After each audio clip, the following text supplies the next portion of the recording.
আজকে আমি আমাবতী নিয়ে কিছু একটু বলতে চাই।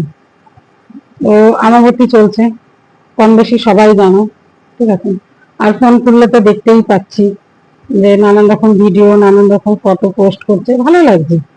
সব ঠিক আছে, প্রতি বছর হয় এই জিনিসটা। তো আমি যেটা বলতে চাইছি সেটা হচ্ছে যে এটা তো লজ্জার কিছু নয়, সবাই জানে এটার জন্য জগৎ সৃষ্টি। তো এটা প্রত্যেকটা বাড়ির মা, বউ, বোন, মেয়ে প্রত্যেকেরই আছে এই জিনিসটা, এখানে লজ্জার কিছু নেই। আবারও বলছি, কিন্তু তো বাড়ির বউদের একটু যদি এই টাইমে একটু সহানুভূতি জানানো হয় যে ওদেরও কষ্ট হচ্ছে, ওদের একটু বিশ্রামের দরকার আছে, তাহলে মনে হয় মা বেশি খুশি হবে।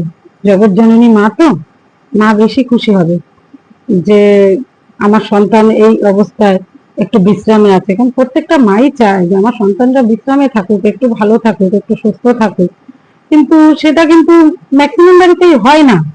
ওই সময়টাকে কেউ পাত্তাই দেয় না, মানে মনেই করে না যে তাদের কষ্ট হচ্ছে, কষ্টটাকে অনুভবই করতে চায় না। তো আমি বলবো যে এটা যদি সবাই একটুখানি ফিল করতো ব্যাপারটা, তাহলে মনে হয় ভালো হতো।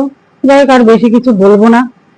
তার কেমন লাগলো আমাকে জানিও। আবারও আমি বলছি কিন্তু যে এটা কিন্তু প্রত্যেকের জন্য না। আমার প্রত্যেকটা ভিডিওতেই আমি বলি যে এই কথাগুলো, আমি যে কথাগুলো বলি এই কথাগুলো প্রত্যেকের জন্য নয়।